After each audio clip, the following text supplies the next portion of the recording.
Alright, so for this video, we're going to be doing Megan Fox, and we're going to see how attractive she is. But before I start, let me do these two people real quick so I can see what their attractiveness is. So we're going to start first with Malu, and her overall rating is a 6.6. How rare is that? That is 1 in 26 people. The percentage of people is the top 4 percentile. The next person is going to be Canelo Alvarez. His overall rating is a 4.9. How rare is that? That is 1.94 people. The percentage of people is the 50 percentile, or the top 50 percentile. So those are the two people, and I'm not going to do any videos on them, so that's why I'm putting it right here for this video. Alright, so Megan Fox overall rating is a 7.75. How rare is that? That is 1 in 2,276 people. The percentage of people is a top 0.04 percentile. Her side facial score is a 77%. Her front facial score is a 73%. Her total facial harmony is a 74%. Her facial dimorphism is a 6. Her body fat factors is a 9. Her miscellaneous features is a 9. The tier list is to the right side. Tier 1 is ideal, Tier 2 is near ideal, Tier 3 is normal, Tier 4 is a slight flaw, Tier 5 is a flaw, Tier 6 is a huge flaw, Tier 7 breaks harmony. Her overall facial assessment breakdown. Her best features: almond-shaped eyes, ideal mid-face, perfect lower third proportions, low body fat, symmetrical face. Worst features: jaw recession, long-shaped head, long forehead, lips have too much forward protrusion, and then short nasal width. These are the rating scores of other celebrities so you can compare. Now for her facial dimorphism is worth 20% of her overall score. Now I gave checks on these certain things, and I know y'all see some of them has 0.5. That means I give half of them because it's very close to the ideal range, so you get half of the points. So for the nasolabial angle, she gets a check. She also gets a check for canthal tilt and eye aspect ratio, eyebrow steadiness, jaw frontal angle, mouth to nose width ratio, eyebrow tilt, and lower to upper lip ratio. The body fat factor is worth 25%. And the front, she gets checks for that, and the side, she also gets checks for that. So that's pretty much 100 right there. Miscellaneous features, I just gave I took a little bit off for the skin quality. I took 0.5 off for skin quality, but everything else is pretty much perfect. All right, so the first measurement is the eye separation ratio. This is the distance between each of the pupils relative to the width of her face, and hers is 46%. So 46% is within the middle of the distribution, and this means that she does have perfect eye separation, or perfect pupil distance. Her facial thirds is a tier 4, and the only reason why it's a tier 4, like I said again, is her upper third is a bit too long, and she does have a pretty big long forehead. So if her forehead was a bit shorter, it would have been perfect. Her canthal tilt is ideal at 8.5 degrees. 8.5 degrees, not too tilted. So if it's too tilted, it will look alien-like, and if it's too low, it will just look droopy and she'll look sad. But this is perfect. This is enough tilt for a female. Her facial width to height ratio, so FWHR, so how spread it out is her features relative to the width of her face, and hers is perfect at 1.94. So her features are pretty much compact enough for her face. Her jaw frontal angle is 94 degrees. 94 degrees is perfectly fine. She does have a pretty wide jaw for her face, and that's all this means. And her cheekbone high settiness, or how high set is her cheekbones relative to the mid face. And the first blue line is the mid face, and the second blue line is where her cheekbones stop, and hers is pretty much high set or mid to high set. This is not the highest it can go up to, but this is one of the highest, so she gets a tier 2. Her total facial width to height ratio, so she does have a very long face at 1.46, so this is not ideal at all, and she does lose a lot of. Our next measurement is the bigonial width. She gets a tier 3 at 81%, so her jaw is not wide enough, so her jaw angle is kind of flat. So the jaw angle is good, but the jaw width, or the width of the jaw relative to the width of her head or her cheekbones is not wide enough. So it kind of gives her kind of like a little bit of a light bulb effect with the head shape. So if she did have a wider jaw, it will harmonize better with her wide, cheekbones that she have. So yeah, this is going to be just a slight deviation from what is considered attractive. Her chin to fill trim ratio, so the top is the fill trim, the bottom is the chin, and she does have a good fill trim, the chin ratio at 2.32, so they do harmonize very well. That's why I said her lower third proportions is ideal. Her neck width is 76%, so 76% is an adequate size neck for her lower third or her jaw width, and this is perfect. So anything less than this will be slightly outside of what is considered attractive, but this is perfect. Her mouth to nose width ratio is a tier 1 at 1.52. 1.52 is perfectly fine, and she does have a very not too skinny of a nose and not too wide of a mouth, so they kind of do harmonize well with each other. You don't want your mouth to be past the inner iris of your eyes, and you don't want your nose to be past the inner canthus of her eyes as well. So as you can see, that it's perfectly set in between each point of her eyes, so that's how you can tell. That's another way that you can tell that this measurement is perfect. Her mid-face ratio is also perfect as well at 1.02. 1.02 means that she does not have an elongated or a scrunched up mid-face. This is a perfect mid-face, so it goes between the pupils of the eyes relative to the eye line down to the upper lip, and they're supposed to be equal, in which it is. That's why you can see that perfect square in the middle of her face. Her eyebrow steadiness is a tier 3. Now, a tier 3 is not bad at all. Now, I'm going to change this measurement a little bit. This is supposed to be a tier 2, but I still gave her points for this because her eyebrows are pretty much kind of low to mid set anyway, or kind of close to it.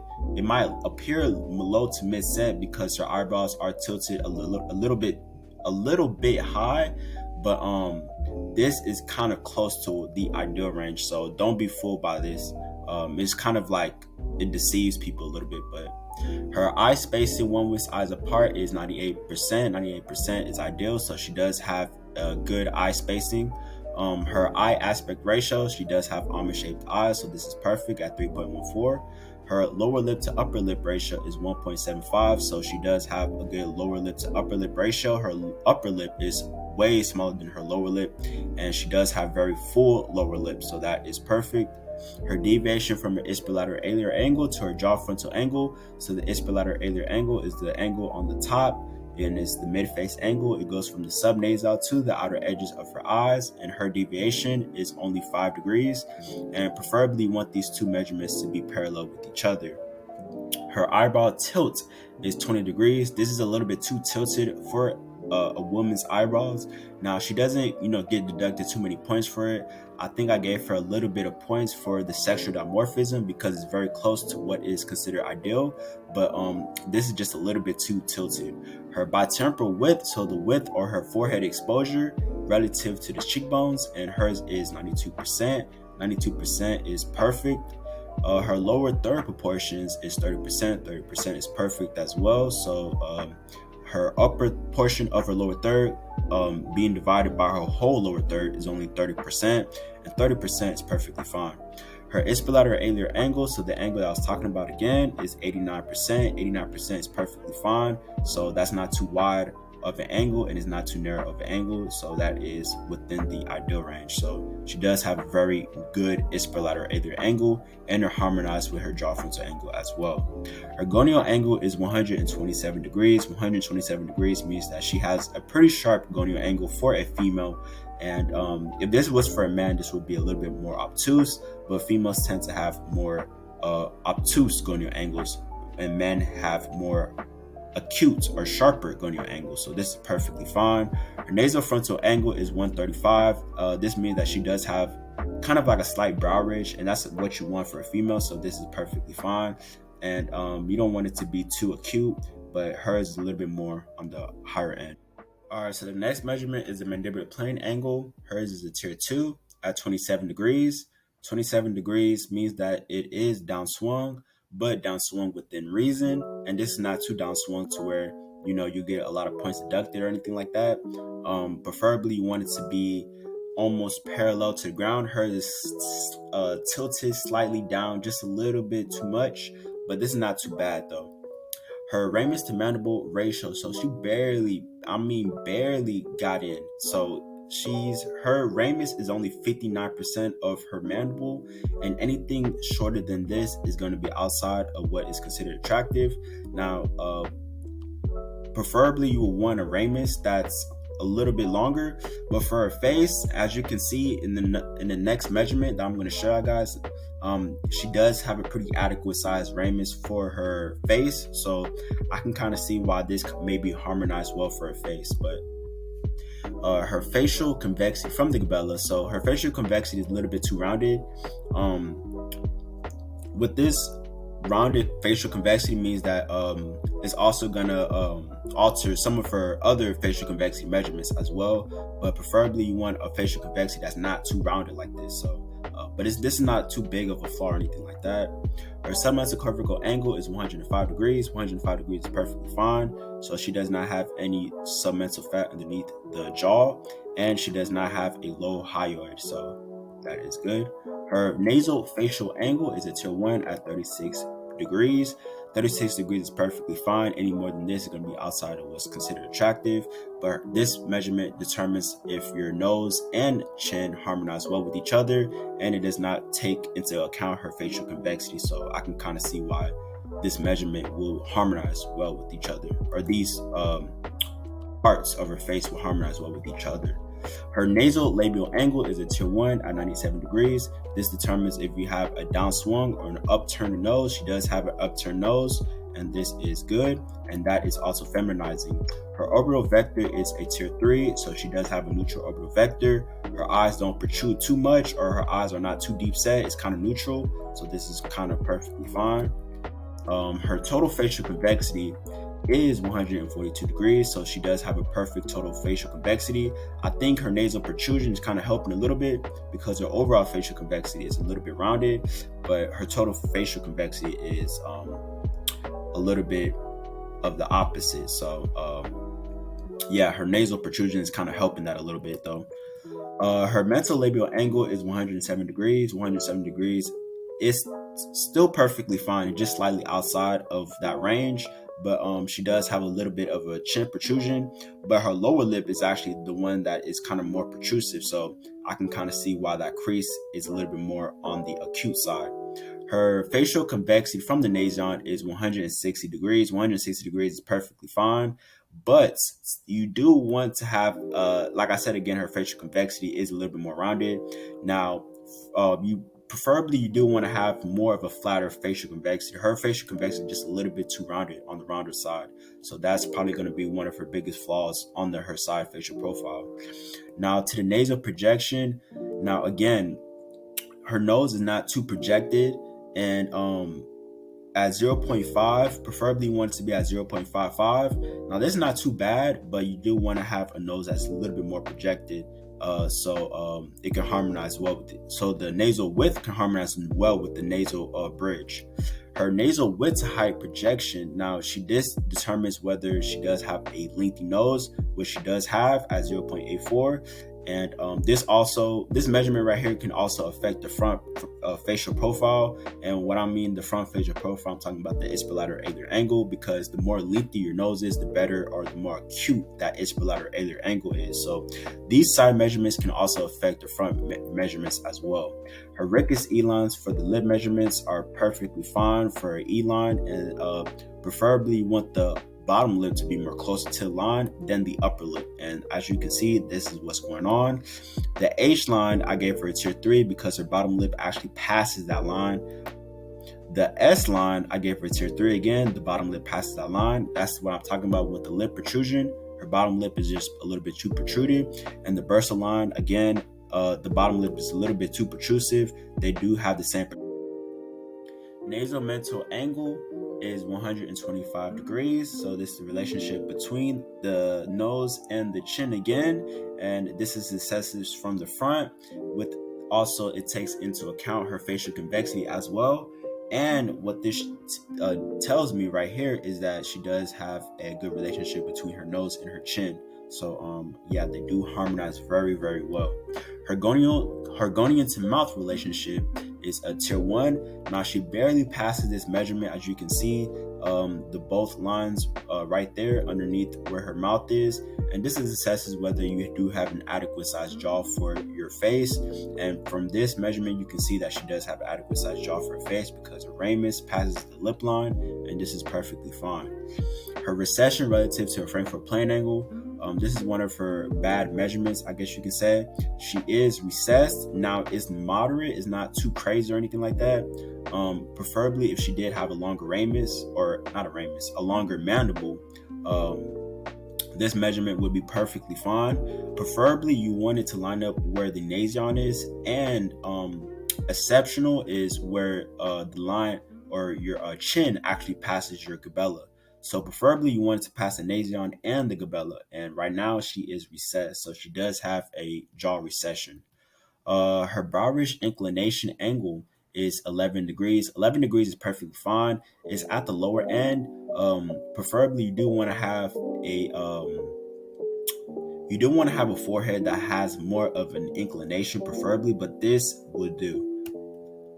Her nasal tip angle is a tier 1 at 128 degrees. Anything more than this would be outside of what is considered attractive. And she doesn't really have a pointy nasal tip or anything like that. But this is at the higher end of a nasal tip for a female. And females do have more of a rounded nasal tip because they have more of an upturned nose. So yeah. Her lower lip to submental plane angle. Now, she does not have any submental fat underneath the chin, and I can kind of see why this measurement will be perfect, because she does not have any submental fat underneath the chin, and she does have a good relationship between her lower lip and her chin as well. So it's kind of like the mental labial angle with the submental angle put into one. Her inferior third of her face / lower third of the face proportion. So this is another way of measuring your lower third proportions of her face. And this is not like the other measurement from the front view profile where it assesses the lower third proportions. This is another way of measuring it. And hers barely got past it at 0.43. And 0.43 means she does have an adequate size upper third for her lower third proportions, and this is perfectly fine. So yeah, her S2 line. So this S2 line determines whether you have a malocclusion, and malocclusion determines whether you have an underbite or an overbite. I'm gonna show you guys right here. These two slides go together with each other, and she does have a perfect malocclusion. Now, if you have a skeletal class 2, that means you have an overbite. If you have a skeletal class 3, that means you have an underbite. She does have a skeletal class 1, so that means she has a perfect malocclusion. So neither an overbite or an underbite. So she does not have an underbite or an overbite. She does have a perfect bite. And yeah, so that's one of the ways to determine it. So this lip measurement right here, the S2 line, is it's a little bit different from the other lip measurements, because this one is the best one to determine whether you have a malocclusion or not. And the last measurement is the Z angle, and the Z angle assesses whether you do have too much of a lip protrusion. And she does have too much of a lip protrusion for her face at 69 degrees. 69 degrees is a bit too low, and preferably you want to have between 75 to 78 degrees, and at the normal range is 70 to 80 degrees. So if you have anything lower than 70, that means you have a little bit too much lip protrusion for your face, and if you have above 80%, that means you do have a recessed lips, or lips that's not protruded enough. So if you want me to rate your face, make sure to email me. I will have my IG down in the description. It will take me less than 24 to 48 hours to assess your face. And yeah, you'll get your rating from there. And I'm out, guys. Peace.